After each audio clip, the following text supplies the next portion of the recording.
tahun 1985 itu harus memiliki dokumen seperti ini, ya, yaitu transkrip nilai lengkap, ya, SKS berjumlah 161, ya, kemudian transkrip nilai tersebut ditandatangani secara lengkap oleh dekan, oleh pembantu dekan 1. Ini adalah bukti yang tidak bisa dibantah dan apabila ya, dan ini adalah bocoran dari sebagian 709 dokumen. Ya, 709 dokumen ada transkrip nilai, ya, yang tidak sesuai dengan transkrip nilai asli ini. Dan ini sulit sekali akan dipertahankan, ya. Jadi inilah yang salah satunya sudah kami persiapkan.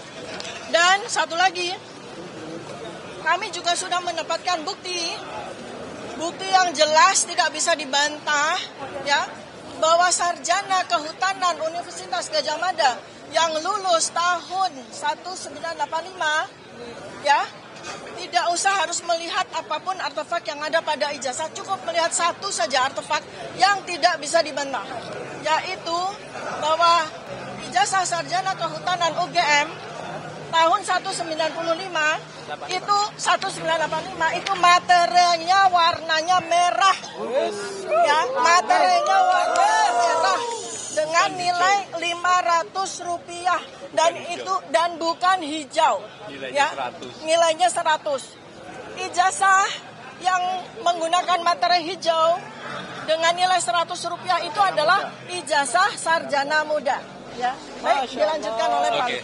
Saudara-saudara sekalian, apa makna dari putusan pengadilan tadi? Yang pertama ini adalah kemenangan due process of law. Hakim dengan cermat menjalankan proses due process of law dengan sebaik-baiknya. Artinya apa? Hukum acara pidana betul-betul diterapkan dengan rigid. Ya, kita hormat kepada keberanian hakim melaksanakan hukum acara pidana dengan sebaik-baiknya. Kemudian yang kedua, majelis menyatakan bahwasannya dakwaan dinyatakan batal demi hukum. Apa makna batal demi hukum? Yaitu dakwaan dianggap obscurable, kacau, membingungkan. Akibatnya apa? Dengan putusan yang obscurable tadi itu, membuat kami, advokat dan terdakwa, tidak dapat membela diri dengan sempurna, dengan leluasa. Karena itulah tidak dibenarkan oleh hakim. Dalam sistem peradilan sekarang ini, antara hakim, kemudian jaksa, kemudian advokat atau terdakwa, itu harus seimbang untuk bisa membela dirinya masing-masing atau memberikan pendapatnya masing-masing. Yang ketiga, ini yang paling pokok. Dengan batal demi hukum ini, apa yang dimaknai apa? Bahwa perkara ini tidak layak dipersidangkan. Ini bukan perkara pidana. Mau dibuat apapun pasti akan membingungkan kalau dibuat pidana. Bayangkan saja bagaimana kita tidak bingung. Adanya suatu wawancara dengan Aiman Wicaksono yang itu hanya dilakukan dalam bentuk pemusatan atau fokus pada foto, ya, itu dikatakan perbuatan pidana mengubah, merusak. Bagaimana? Ijazah yang otentik. Bagaimana? Yang berikutnya, Jokowi belum pernah menyatakan itulah ijazahnya dia. Bagaimana dia mengatakan itu merubah begitu loh. Jadi apapun dia, choice of forum atau pilihan forumnya ke pengadilan sangat tidak tepat. Karena itulah kami melawan. Bukan kami tidak berani, tapi karena ini bukan forumnya. Forumnya apa? Harus di forum ilmiah. Jokowi harus berani untuk bersaksi di forum ilmiah. Untuk menyatakan sah atau tidak sah dari ijazahnya. Demikian, terima kasih. Betul ya? Oke, ya dah. Sebelum Bang Tony dulu. Lawyer-lawyernya dulu. Oke, saya ingin menyatakan bahwa Jokowi bukan sarjana.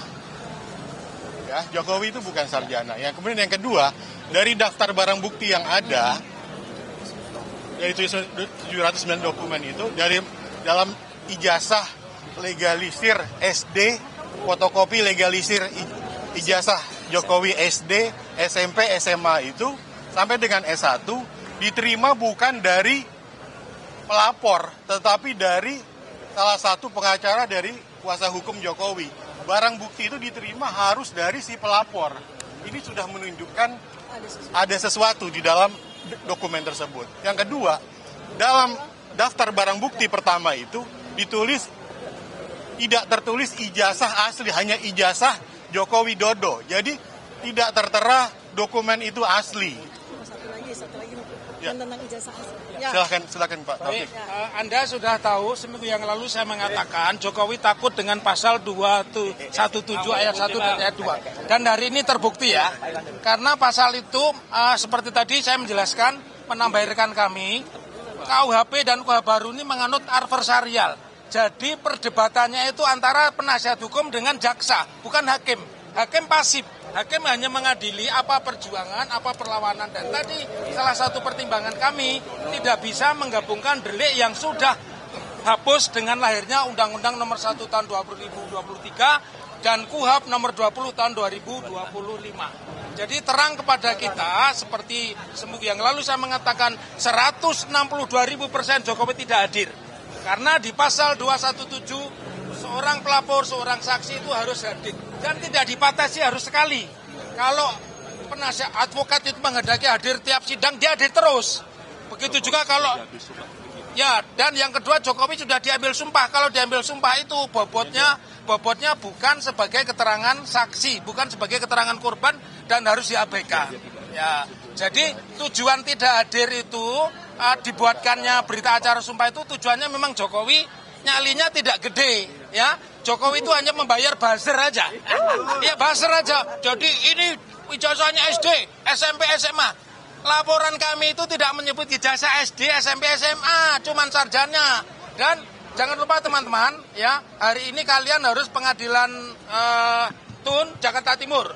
Dan tanggal 1 Juli kami mengajukan gugatan baru ke Yogyakarta. Hanya satu yang kami gugat, Rektor Universitas Gadjah Mada. Di Jogja, di Semarang sudah datang KIP ke Solo menggeledah kantor arsip daerah, ternyata Jokowi nggak punya ijazah. Aneh kan? Ya, itu gugatan kami. Jadi kami mengajukan gugatan CLS di Solo, kemudian mengajukan gugatan CLS di Jogja, kemudian di KIP Semarang, ya. Dan seperti tadi yang saya mengatakan, Jokowi sengaja disumpah Jokowi biar tidak hadir karena Jokowi tidak punya nyali. Salam akal waras, merdeka. Merdeka. Nah, Pak Irawan, Pak Wirawan dulu, Pak Wirawan. Pak Wirawan dulu. Bentar. Ya, nanti save. Iya. Yang berhak ini Dr. Tifa dan timnya dulu. Ya. Save the best for the last, katanya. Ya, rekan-rekan jurnalis yang saya hormati, tidak ada suatu peristiwa yang tidak terjadi selain atas izin. Di atas kejadian ini adalah kejadian.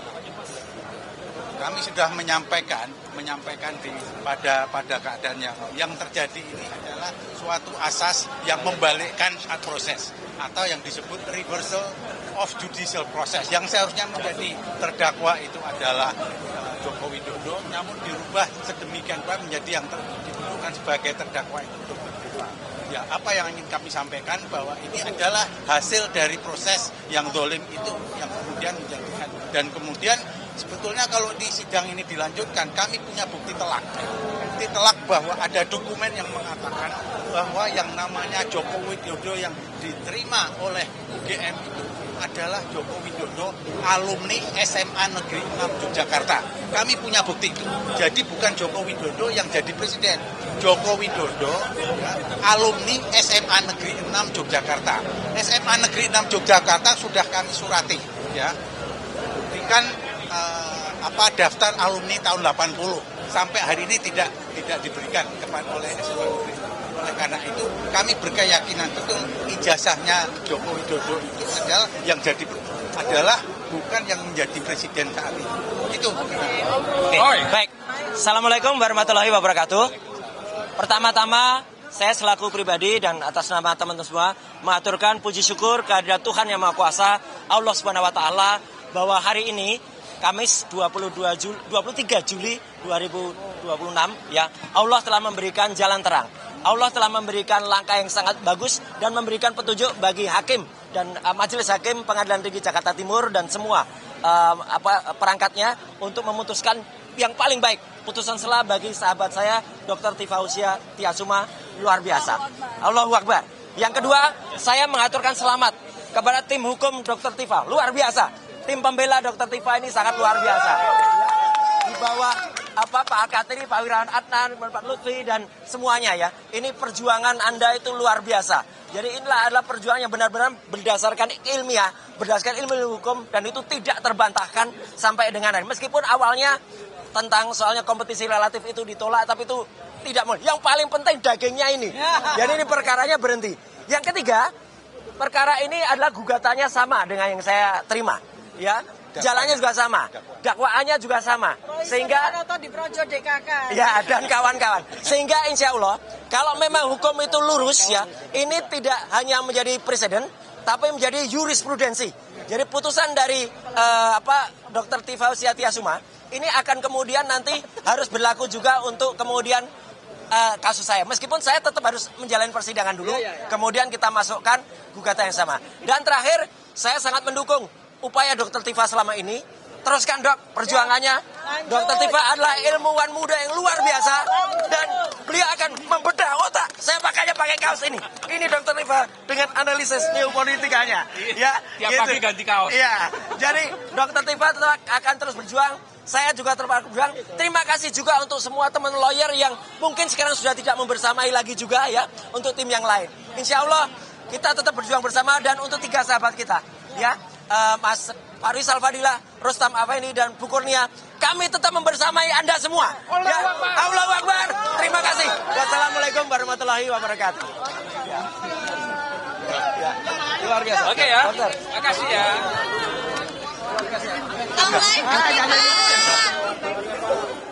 Saudara, hari ini memang setelah digelar sidang kasus ijazah Jokowi dengan agenda putusan sela, di mana tadi disebutkan oleh terdakwa yaitu Dr. Tifa bahwa hakim mengabulkan eksepsi Dr. Tifa di sidang putusan sela hari ini, di mana disebutkan juga bahwa dakwaan batal demi hukum. Tadi kuasa hukum Dr. Tifa juga telah memberikan pernyataan, termasuk juga tadi ada Roy Suryo yang memberikan pernyataan dan dukungan terhadap Dr. Tifa. Saudara, memang sebelumnya diketahui bahwa hari ini peradilan kasus dugaan pencemaran nama baik dan juga tudingan ijazah palsu terhadap Presiden ke-7 Republik Indonesia Joko Widodo memasuki babak baru, di mana hari ini Pengadilan Negeri Jakarta Timur resmi menggelar sidang dengan agenda yaitu pembacaan putusan sela terhadap terdakwa Dr.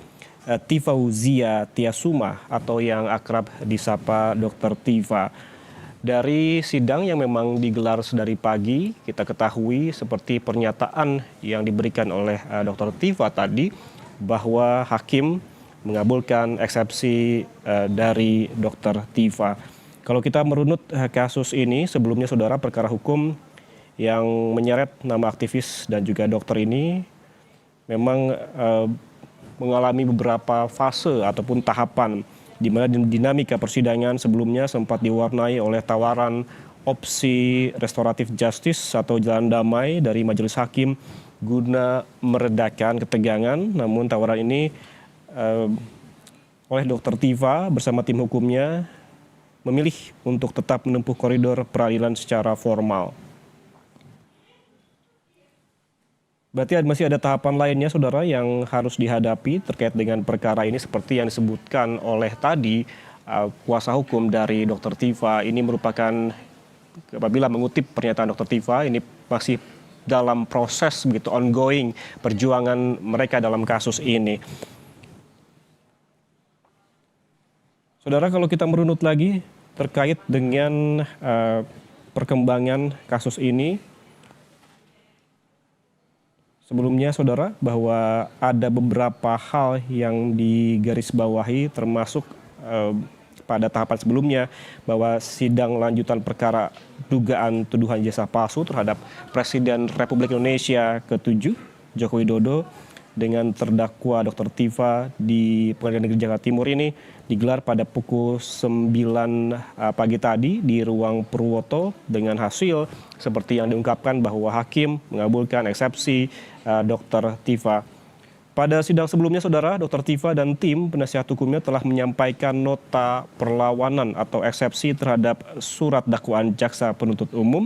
Poin disampaikan dalam nota perlawanan diantaranya meminta majelis hakim Pengadilan Negeri Jakarta Timur membatalkan surat dakwaan JPU dengan alasan dakwaan kabur dan tidak cermat. Saudara jangan kemana-mana, breaking news Kompas TV akan kembali saat lagi untuk Anda, tetaplah bersama kami.